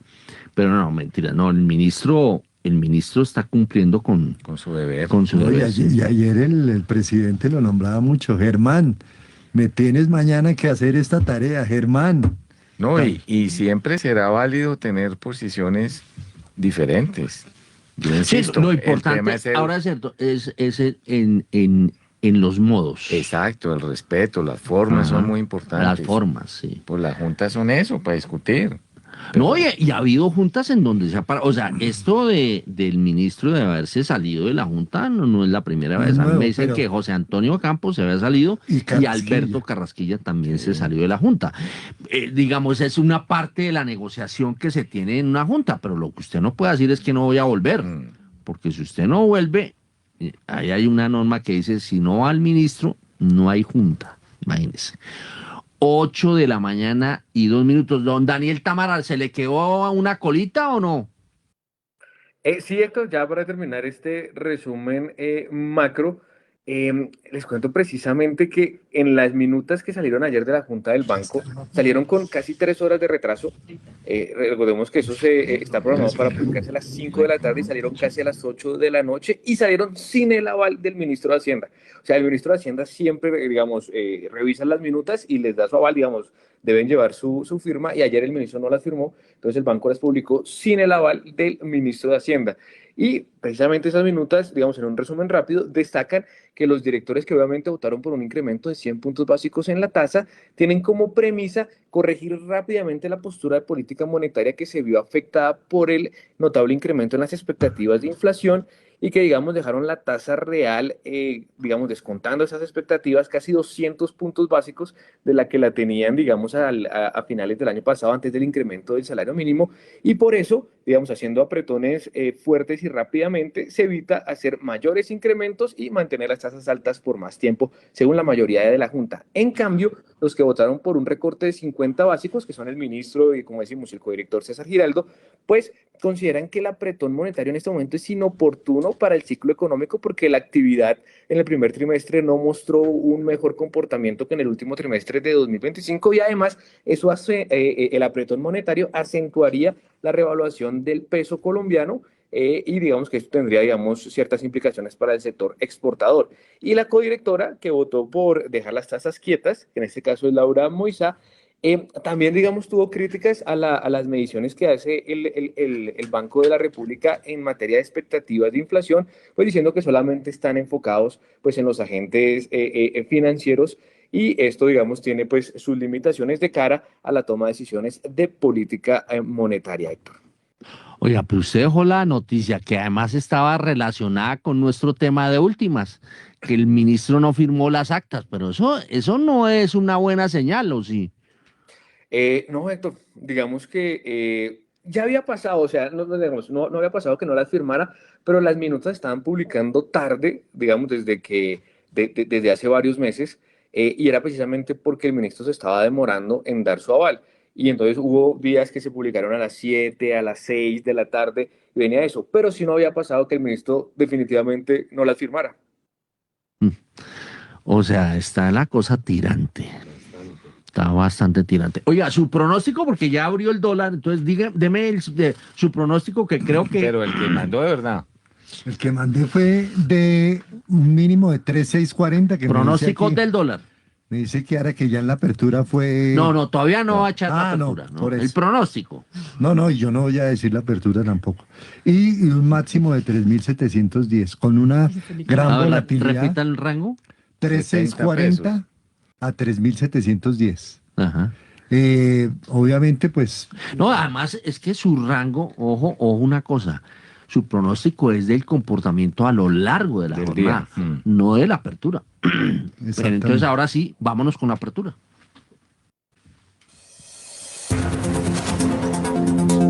A esta hora, abren los mercados en Colombia. Héctor, buenos días, 8:06 de la mañana. Les cuento que el dólar en el mercado cambiario abrió sobre los 3.630 pesos con 5 centavos. Esto quiere decir que inicialmente cae 47 pesos con 95 centavos, teniendo en cuenta que el cierre en el spot del martes fue de 3.678 pesos. Ya en este momento el dólar pues se sigue moviendo, tenemos una cotización actual de 3.638 pesos con 75 centavos y recordar que la tasa representativa del mercado que rige este miércoles es de 3.678 pesos con 19 centavos. También señalar que pues esta caída fuerte inicialmente se produce también en concordancia con que el DXY, el indicador del dólar a nivel internacional, está cayendo 1,10% en este momento y ya se ubica en 98,56 puntos. Bueno, Mauricio Zúñiga no está concentrado en lo que dijo usted, don Nicolás, entonces, pues... No, sí. A ver, pues ¿qué va a pasar hoy? Ya es conocida la apertura. Pues la relación petróleo-peso colombiano se perdió hace rato. Si sube el petróleo, el dólar baja más. Y si el petróleo baja, el dólar sigue bajando aquí en Colombia. Entonces es algo que no es muy congruente, pero así es. ¿Qué iba a decir? No, pues porque no somos país exportador de petróleo, pero sí nuestros ingresos del exterior provienen mucho de ese commodity. Entonces esa es la relación que debió haber, pero está perdida hace mucho tiempo. ¿Por qué? Porque nuestro trader director pues tiene anestesiado el dólar a punta de operaciones grandes. Hombre, respeto. No, hay respeto. No, todo el respeto. Trader director ya. No. Es el director de crédito público.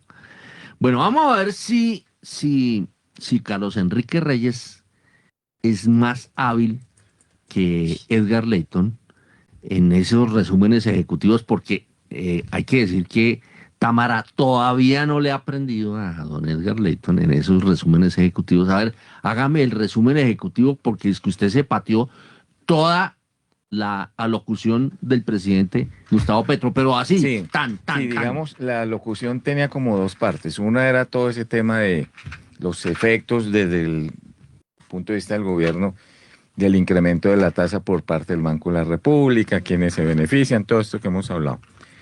Pero anunció varias medidas. La primera, un subsidio a la producción de fertilizantes aquí en el mercado interno, y la prohibición de venta de fertilizantes al exterior. De exportación. Sí. Anunció unos créditos con tasa compensada, muy orientados al tema agropecuario, por el canal que creo que debe ser, y es directamente el Banco Agrario, no el resto de la banca, con tasa compensada. Pues ayer anunció que... Al fin va a ser Banco de Fomento del Banco Agrario. Exacto. Ayer anunció que iba a prohibir la exportación de carne, que ese me parece una decisión muy compleja, y eso en otra sesión creo que eso hay contrabando para Venezuela, el ganado en pie, como dicen. Además es que los mercados son sabios Pero yo creo que esa medida ya la había tomado él, no sé por qué volvió él ya tenía créditos subsidiados a través de Bancoldex al sector industrial pequeño y mediano. Y tal vez el tema más crítico es que anunció y le solicitó al ministro de Hacienda que hoy radicara nuevamente una ley de financiamiento, que lo hiciera hoy. Imagino que ahora Varela nos va a hablar un poco de cómo sería. Yo no veo ambiente a 2 meses de elecciones y a 4 meses para irse, para pasar una ley de financiamiento, cualquiera que sea su monto, en el Congreso. Eso Bueno. fue como el... Que palabras más, palabras menos, dijo que si no funcionaba todo eso, iba a haber una nueva emergencia en Colombia. Claro, si no funciona eso, revive la emergencia que está suspendida, que fue la de diciembre, o sea, tercera emergencia en 4 meses. Sería. Bueno, Con bases llenas. La de diciembre, la de enero del con las invierno. bases llenas, sí, está Con las bien bases eso. llenas, sí. Bueno. A ver quién batea el jonrón. Hoy es 8 de marzo y como es 8 de marzo, podemos decir que incluido hoy, faltan 122 días para que haya cambio de gobierno. Y faltan 65 días para que empiece el Mundial de Fútbol. Por consiguiente, faltan 71 días para que debute la Selección Colombia en el Mundial de Fútbol. Y 22 días. Para ver si Germán Ávila va con el balón otra vez. Si regresa. Bueno, eso está bien. A ver si reaparece con el balón. Bueno, oiga, yo quisiera, hablamos del debut de la Selección Colombia.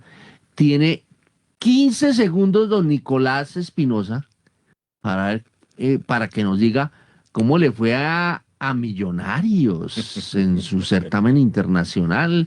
No, usted está feliz, me trajo camisa azul y todo, para celebrar la derrota contra un equipo que llama O'Higgins. ¿Ustedes lo habían oído? Yo nunca lo había oído. Muy importante. O'Higgins, sí, por allá es como de hablar hoy de, como hablar de, no sé. Y qué aún equipo. así Perdieron, sí. Bueno, rápidamente, el resumen de lo que pasó en materia de copas acá en América o en Sudamérica y lo que pasó en Champions. Pero rapidísimo.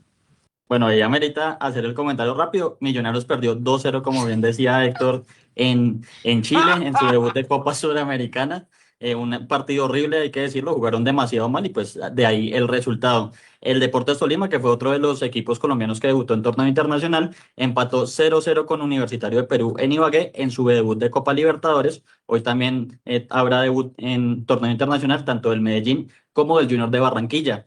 Héctor, en Champions, pues el Bayern de Múnich con gol de Luis Díaz en el Santiago Bernabéu venció 2-1 al Real Madrid, se llevó la ventaja en el partido de ida, ya pues tendrá que cerrar la serie en Alemania el próximo 15 de abril, y en el otro partido de Champions, el Arsenal venció de visitante 1-0 al Sporting de Lisboa, que contó con la presencia de titular y casi todo el partido del colombiano Luis Javier Suárez.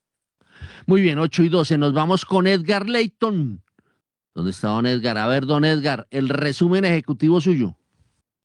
Aquí estamos, don Héctor, pues le cuento primero por el lado de la bolsa, el MSCI Colcap restó 1,06%, 2.276 unidades, tres montos bonitos, con Ecopetrol se movieron 54.000 millones de pesos, con Preferencial Cibes 29.000 millones de pesos y con Cibes 25.900 millones de pesos. Al alza, una acción que poco se mueve, marca precio de vez en cuando, ETB repuntó 3%, 51 pesos con 5 centavos, Nutresa 2,35% al alza, 308.000 pesos y Mineros avanzó 0,86% a 14.000 pesos. En negativo, Preferencial Aval 4,35% disminuyó su acción, 770 pesos. Grupo Argos restó 3,62% a 15.980 pesos y Preferencial Grupo Sura cerró la jornada de 40.460 pesos tras restar 3,16%. Y como estamos corticos de tiempo, voy muy rápido. Titularizadora colombiana suscribió un contrato de compra-venta de créditos de vehículos con Finandina. Además, en la jornada de lunes hubo problemas con el terminal IBBC de la plaza bursátil local. Ayer se restableció según una circular o un informe que entregó la compañía. Entre tanto, la empresa de acueducto y alcantarillado distribuirá, ojo con esta cifra, 617.000 millones de pesos en utilidades del ejercicio 2025. 105.000 millones de pesos como excedentes financieros al distrito, 512.000 millones de pesos, que esto es importante, una cifra bonita, para incrementar el capital fiscal de la compañía. Creo que por el momento nos vamos con esas, el resto los invito a leer primerapagina.com.co. Hay que recordar finalmente que se han venido pagando los dividendos de las compañías de Grupo Aval. Aval, Occidente y Bogotá han venido pagando sus dividendos tal como lo aprobaron las asambleas de marzo. Bueno, una última, Constructora Bolívar, que estuvimos en un evento ayer, proyecta ventas de 3,2 billones de pesos en 2026, crecimiento del 8%, 8:15 de la mañana, nos fuimos. No, ¿cuál nos fuimos? Me toca ver rapidísimo rolando la serie, ahora sí me toca 15 segundos porque abusó. Bueno, le doy una de las noticias de última hora en Colombia relacionadas con los negocios empresariales. La Federación Colombiana de Cafeteros y su filial Procafecol, es decir, Juan Valdés, anunciaron una alianza con el grupo colombiano Luz con X, que a través de una firma en España que se llama América, para el tostado y el empaque de café especialmente dirigido al mercado español, en el canal de tiendas de supermercados y establecimientos de barrio. De esta manera, pues, el café colombiano, pues, se distribuirá con unas especificaciones de empaque y de características para el mercado español. Muy bien, 8:16. A ver, don William Varela, con pregunta a bordo. ¿Hasta cuándo van las sesiones ordinarias del Congreso?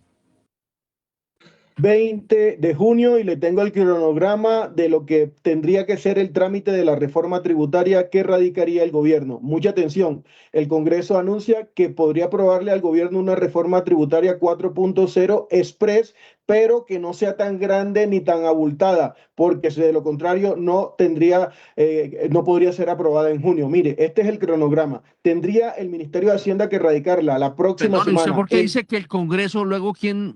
El Congreso son... Ya hablamos con los congresistas, nos dijeron cómo sería el cronograma si la próxima semana el gobierno la radica. Mire, este sería el cronograma. La próxima semana el Ministerio de Hacienda, entre el 15 y el 17 de abril, tendría que radicar su reforma tributaria. No sería ley de financiamiento. Ojo, los primeros 2 debates en las comisiones económicas conjuntas, terceras y cuartas, tendrían que darse en la última semana de mayo, es decir, unos días antes de la primera vuelta presidencial.